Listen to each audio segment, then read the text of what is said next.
The phrase corporate social responsibility sounds like a company's internal memo written by a robot trying to empathize. But what it actually means, James, is that sometimes businesses shouldn't just be giant money-making vacuums. They should also, not set the world on fire.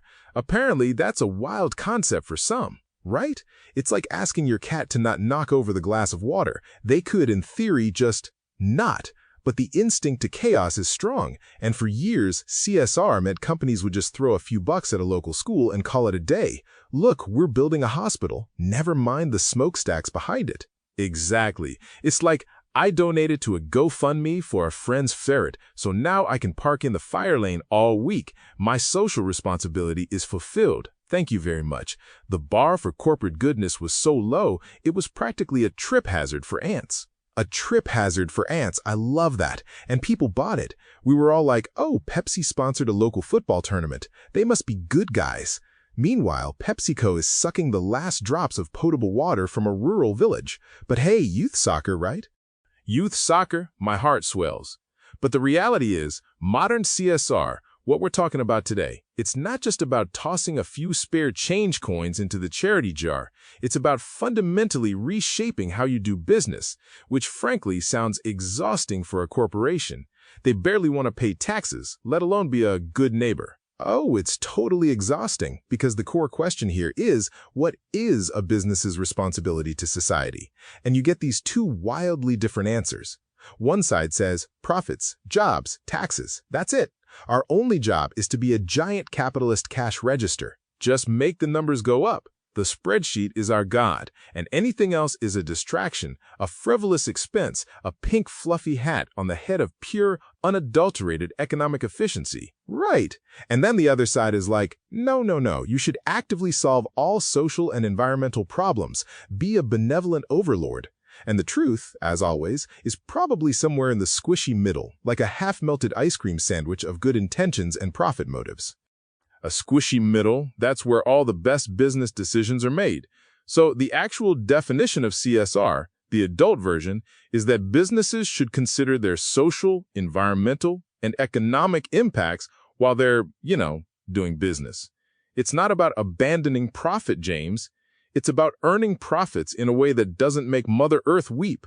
It's a subtle distinction, but a critical one. It's not either profit or responsibility. It's how can we profit and be responsible? Like a chef who makes a delicious meal, but also composts the food scraps. You're not choosing between flavor and eco-consciousness. You're doing both. You're creating shared value.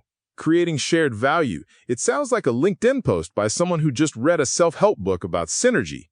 But it's actually, surprisingly, a good point. We're talking about companies that aren't just trying to extract value, but also generate it for the wider world. Like a really ethical bee, making honey and pollinating. Not just a bee that stings you and takes your picnic basket. That's a very specific bee. Is this bee also filing its taxes? Because that would be next-level CSR. But let's use the example from our source material. 2 bottled water companies. Company A, pure goblin mode, sells water, ignores plastic waste, underpays workers, doesn't care about the community, just a profit-generating hydration machine. A hydration machine that leaves a trail of tears and plastic islands in its wake. Their motto is probably, thirsty? We don't care how you feel about it later. But then Company B, they also want to make money because, capitalism. But they invest in recycling, treat employees fairly, support local schools, reduce water waste during production, and talk to community leaders. So both sell water, both make money. But Company B is like the enlightened sibling. They're still profiting, but they're not actively making the world worse. They're basically saying, hey, we're going to make a ton of money selling you water, but we'll also try not to turn your hometown into a toxic wasteland, and maybe we'll build a playground. It's the difference between a landlord who collects rent and then disappears into the ether and a landlord who, actually fixes the leaky faucet and maybe sends a holiday card. Both are getting their money, but one is clearly trying to achieve shared value by not letting the ceiling collapse on your head. Right, a minimum viable landlord versus a socially responsible landlord. I've had both, let me tell you. One makes you want to spontaneously combust. The other makes you not want to spontaneously combust. And that, friends, is the difference. Modern CSR is about the proactive effort, the consideration of impact, not just the occasional bone thrown from the corporate yacht. It's about the company saying, we're going to sail this yacht, but we're going to make sure the wake doesn't drown any small fishing villages. Or, we're going to sail this yacht, but we'll pick up some plastic out of the ocean while we're at it. It's a small but mighty shift in perspective. A small but mighty shift. And it really took off because, frankly, society got tired of the goblin mode companies. We, the consumers, woke up. We're not just asking, how much does this cost and is it shiny anymore? No, we're like, where were these magical sneakers made? Were the workers paid in actual money or just hopes and dreams? Is this company actively trying to turn the ocean into a giant soup of microplastics? Or are they, trying to not do that? And the big one, William, can their sustainability claims be trusted? Because for a while, it felt like every other company was green or eco-friendly or powered by rainbows and unicorn tears, and it was all just greenwashing, like painting a coal-fired power plant green and calling it a shrub. Oh, the greenwashing, my favorite. It's like putting a tiny little leaf sticker on a giant disposable plastic bottle and being like, look, nature. We've all seen through that. Consumers are smarter now. We've got phones, we can Google, we can form angry mobs on Twitter. Companies can't just operate in the shadows anymore, making money while polluting the local river with glitter and lead. Glitter and lead, a truly dangerous combination. But you're right, it's not just about being a good person, it's a competitive strategy now. If you ignore these questions, you risk losing customer confidence. Your customers will just swan dive into the arms of the next company that at least pretends to care. It's a swan dive, James, not a belly flop. There's grace involved. And if you're not swan diving into CSR, you're belly flopping into irrelevance. Companies used to think, oh, CSR is just for the hippies, the granola crowd. Now it's for everyone who doesn't want to explain to their grandkids why the sky is orange. And they're totally right to be worried about orange skies. So let's talk about a company that gets it. Blue Skies Ghana. We've talked about them before. Most companies in their position would just buy fruit, ship it somewhere else, process it, and maximize short-term profits. The classic, extract the raw material, process it far away, keep all the value for ourselves play. It's the economic equivalent of taking a puppy from a litter, sending it to obedience school 1,000 miles away, and then bringing it back fully trained and claiming you did all the work. It's just not right. It's not right. But Blue Skies Ghana, they have this philosophy called adding value at source, which sounds like a very official, slightly intimidating name for we're going to do good things right here where the fruit grows. Instead of exporting raw fruit, they process much of it in Ghana, which, for the uninitiated, sounds like a logistical nightmare. It sounds like adding extra steps for the sheer joy of it, but it's actually genius because processing locally means they're creating employment where it's needed. They're developing local skills, which is like giving someone a fishing rod instead of just a fish. They're providing income for farmers, strengthening local supply chains. They're contributing to Ghana's economy, all while still making delicious fruit products that compete internationally. It's like they figured out the cheat code for capitalism, how to be a successful, profit-making enterprise and be a pillar of the community. They're not just giving money away, they're literally building an economic ecosystem around their business. It's like the benevolent version of a giant corporate octopus, but instead of tentacles grabbing everything, they're gently uplifting everything around them. A benevolent corporate octopus. I love it. With 8 arms, each one developing a different local skill or strengthening a supply chain. Probably wearing a tiny little bow tie too because they're so polite about it. Blue Skies isn't just selling fruit, they're selling an economic uplift package wrapped in delicious pineapple chunks. Pineapple chunks of prosperity. It's truly a powerful example because it's integrated. It's not a separate department called the Good Deeds Department. It's just how they do business. Their entire operational model is infused with this idea of shared value. It's like their mission statement was written by a really well-meaning economist who also really loves fruit. A well-meaning economist with a sweet tooth. That's the dream, James. That's the dream. Now, another fantastic example is Casa Preco PLC. We've studied their sustainability initiatives, solar energy, water recycling, waste segregation, tree planting, community programs, all things you might expect from a company whose core business is, not beverages. A beverage company, right? You'd think their main concern would be, how do we make more fizzy drinks and less Trees? But they're actively doing things that sound like a hippie commune wrote their business plan. A hippie commune with a really robust bottling operation. But why, James? Why would a beverage company invest in solar panels in tree planting? Some cynics like you probably immediately jump to, oh, they're just trying to improve their image. It's all PR. Me? Cynical? Never. I'm just a realist who believes that if a company is doing good, there's always a hidden motive. Usually it's a massive gold-plated motive. But you're right, reputation is certainly a benefit. People see solar panels and think, good guys, not just trying to save a buck. But that's the kicker. It does save a buck. Reducing waste lowers production costs. Less stuff going into a landfill means less money spent on landfill fees, less raw material wasted. It's like realizing you can make money by, get this, not throwing money away. The sheer audacity of it, not throwing money away, it's revolutionary. And renewable energy like solar, that reduces their dependence on rising electricity prices. It's not just about being green, it's about not being held hostage by the power company. It's economic self-defense dressed up in a solar-powered cape. A solar-powered cape that probably has little LED lights on it that glow at night. And get this, environmental responsibility attracts investors who prioritize sustainability. There's a whole new breed of investors out there who are like, I don't just want my money to grow, I want it to grow without actively destroying the planet. Wild concept, I know. It is wild. They're not just looking at the bottom line, they're looking at the green line, the blue line, the is the planet still habitable line. And customers? Increasingly, they're supporting companies that show responsible practices, and employees feel more proud. Who wants to work for the bottled water company that's actively poisoning rivers? No one, William. No one with a soul. No one with a soul, or at least a working conscience. So Casapreco isn't just being nice, they're creating value for both society and their own business. It's like they found the magic wand that makes both ethical conduct and profit margins bigger. It's practically witchcraft, but in a good way. It's benevolent witchcraft. They're casting spells for sustainability and higher stock prices.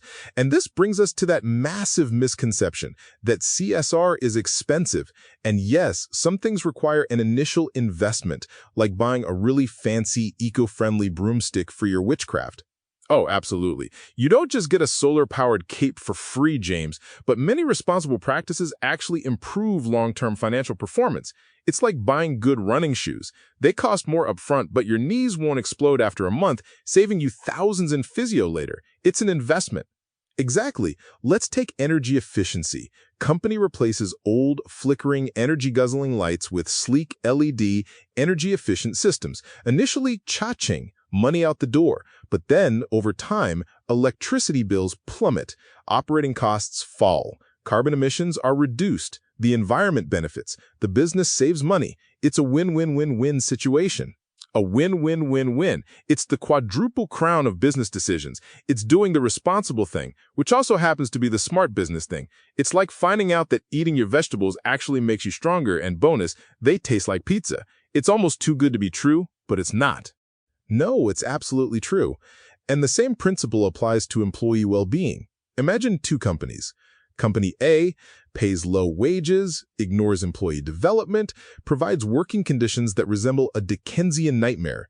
High turnover, recruitment costs through the roof, productivity in the basement. Customer service sounds like a dying whale. A dying whale covered in cobwebs trying to answer customer service calls from a broken rotary phone. That's Company A. Their employees are essentially escape artists waiting for the next opportunity to flee, probably running towards the benevolent octopus company we just talked about.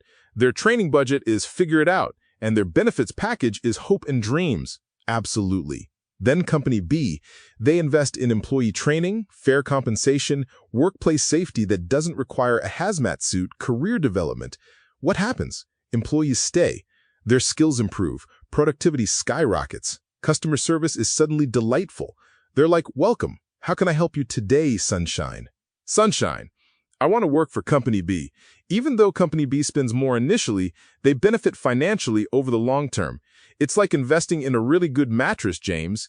You might wince at the price tag, but your back will thank you for years and you won't need a chiropractor every Tuesday. That's responsible investment, baby. Responsible investment. My back is already thanking me just thinking about it. This is the central idea. Responsible investment today creates stronger business performance tomorrow. It's a long game, not a short sprint to the money bin.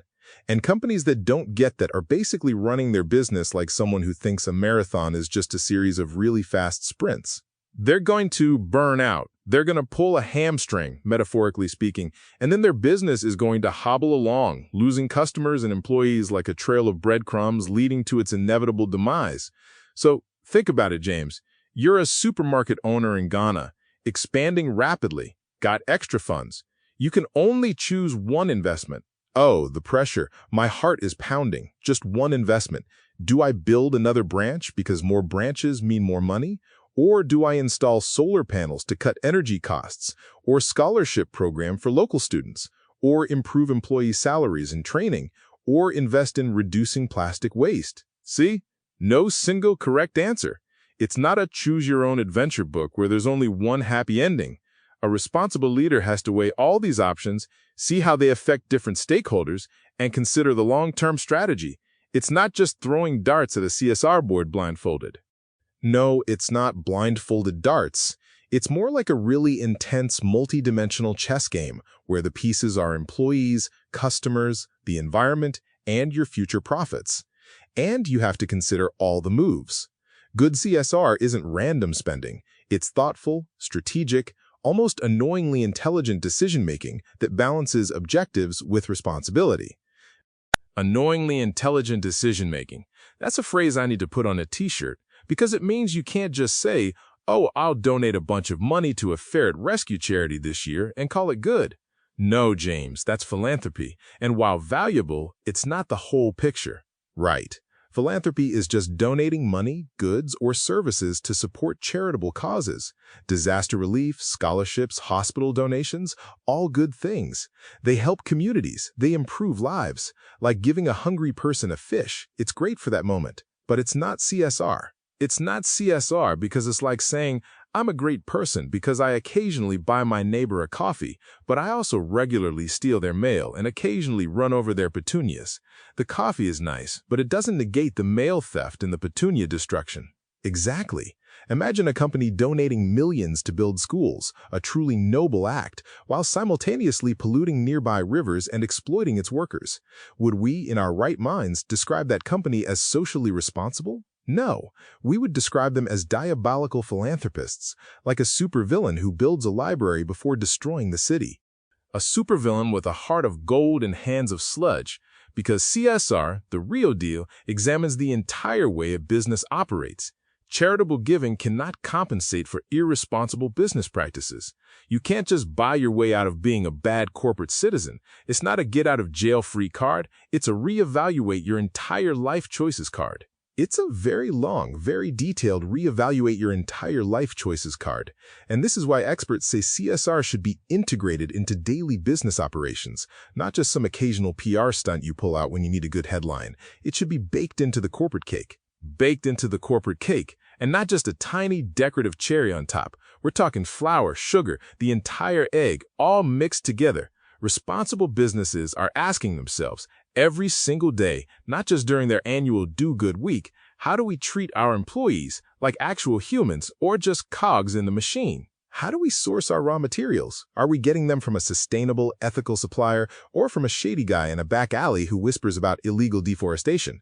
And how much waste do we produce? Is it enough to fill a small country, or are we being mindful? How do our operations affect neighboring communities? Are we creating jobs and prosperity, or are we turning their drinking water fluorescent green? And how transparent are we with customers? Are we telling them the truth, or are we just saying whatever sounds good to sell another widget?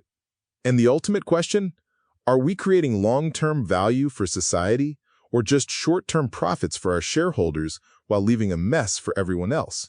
These aren't just idle ponderings, William. These questions shape organizational decisions every single day.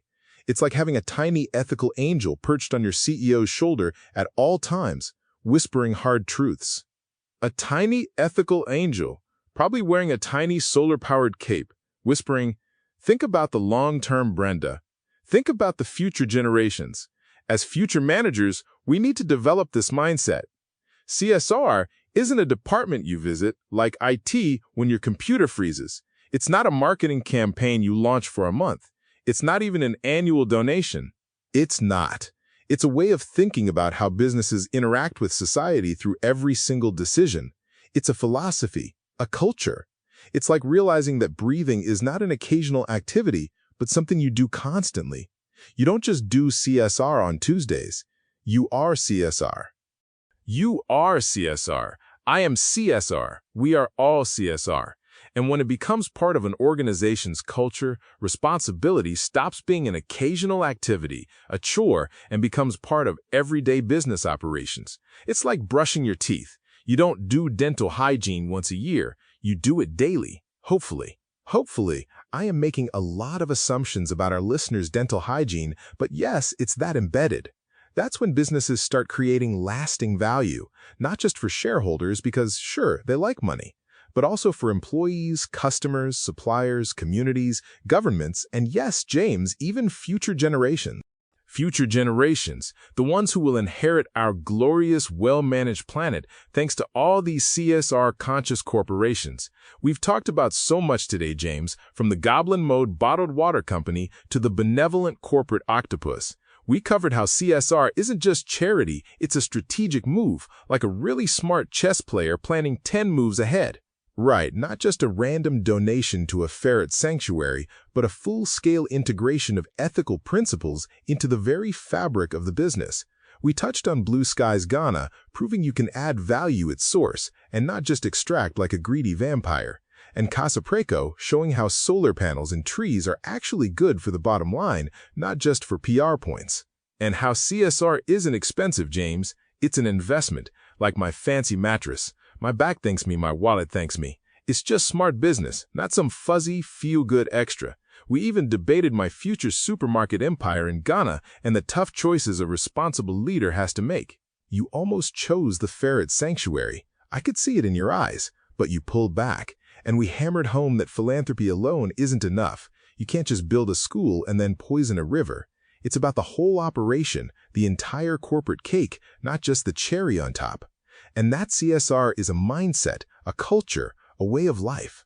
A way of life. We are all CSR, and next time we're diving even deeper into the evolution of CSR and some fancy pyramids. But for now, if you've learned anything today about not being a corporate goblin, share this episode with someone who needs a good dose of benevolent business, maybe your boss.